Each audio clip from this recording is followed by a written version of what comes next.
If I suddenly came upon one face to face going through a trail, I would begin to talk in a normal voice with the creature.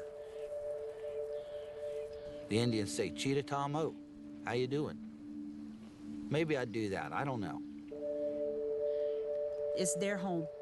And if you ever encounter something of that nature, you need to give it its distance and leave it alone.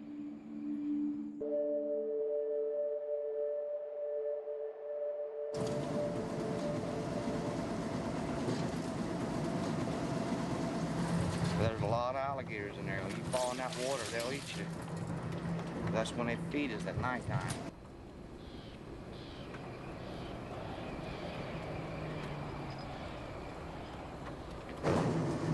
That's all we did. We stayed in the woods all the time. When we weren't in school, we were in the woods. Summertime, anytime.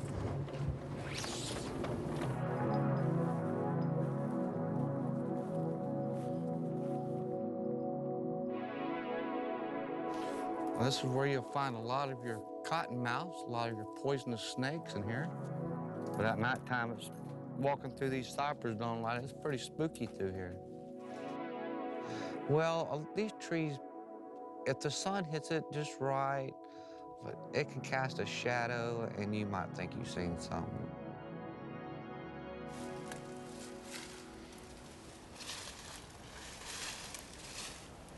And then what I saw was like this. It looked at me like that. First, most common bear. I'm thinking it's a bear in here feeding. And I got to looking, and it wasn't a bear at all.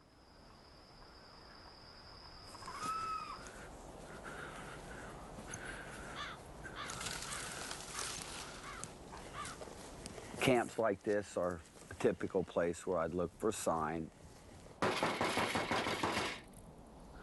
Just check out these caves, anywhere you get out of the weather, out of the rain. Something actually caught this mechanism and knocked it and broke it loose.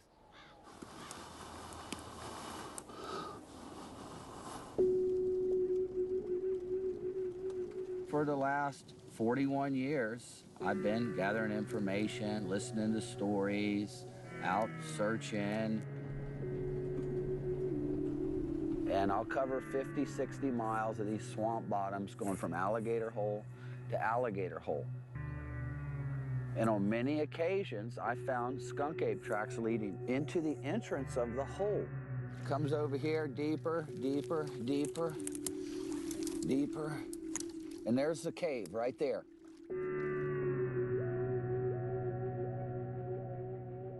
The skunk ape.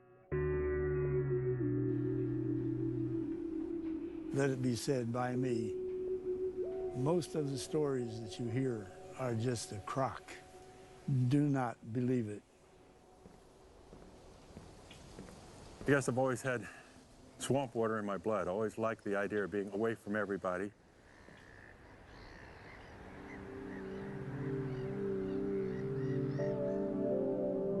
I do a more exotic and sultry type of photography, semi-nudes, nudes. She actually won Sarah Palin lookalike contest. This one and this one was taken on my wife's 62nd birthday when she was 62.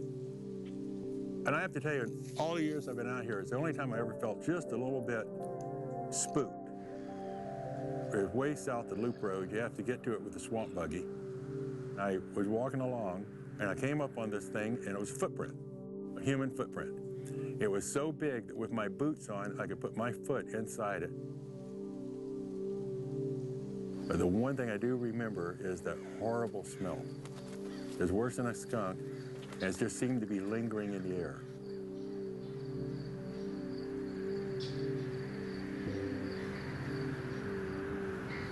The Miccosukee and Seminole people, the indigenous people here, we pay attention to the animals, the trees. We notice everything about the land. It was pretty much in the middle of the day. I saw something on the right side of the road come out of the bushes and then go across, and I was looking. At first I thought, well, what's that person doing out I had to stand there and look and ask myself, am I seeing what I think I'm seeing? It just looked like a very, very huge, hairy person.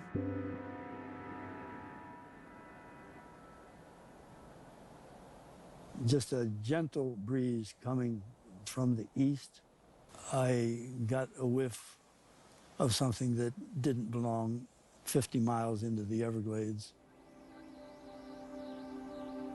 I'm what you might call an adventurer. And I specialize in finding lost or dead people in the hinterlands. Walking along this trail, I saw that the creature walked across on the balls of his feet. Just looking at the size of one of these prints is enough to convince you that it wasn't some dude out there in the woods running barefoot. No one in the right mind would be walking through that area with all the venomous snakes and ways of getting yourself crippled.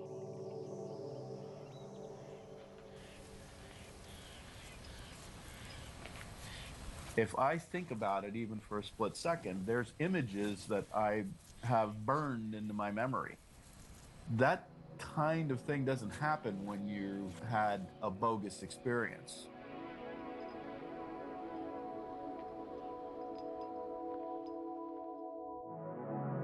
I parked the car, picked up my bag of groceries off the seat, stood up, and then I saw this thing in the shadows. My knees locked and couldn't move, and the animal, was obviously observing me. And realized I was looking at a Bigfoot.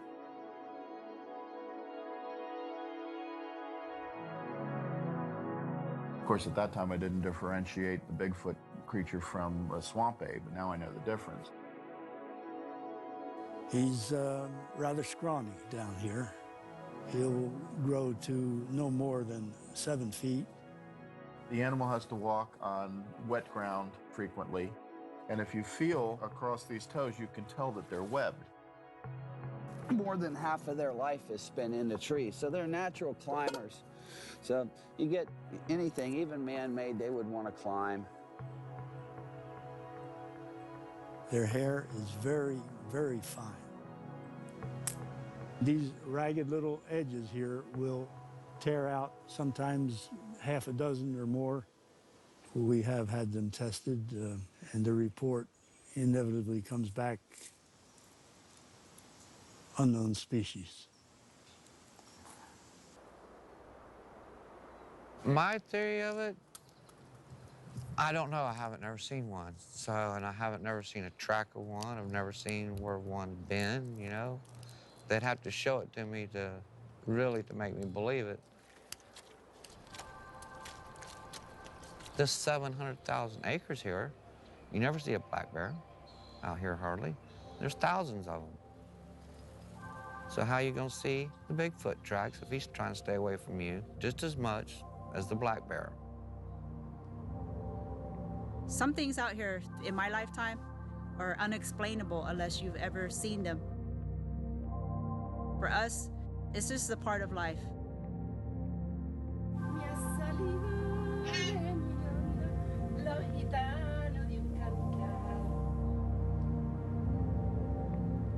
There's always some clown in the audience that has a closed mind. I don't give a rat's behind what they think. I know.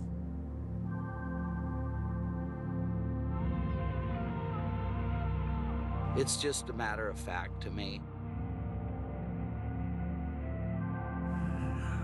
I just don't think that we know everything like we think we do. He exists. He roams our swampy, wooded areas and will for a long time.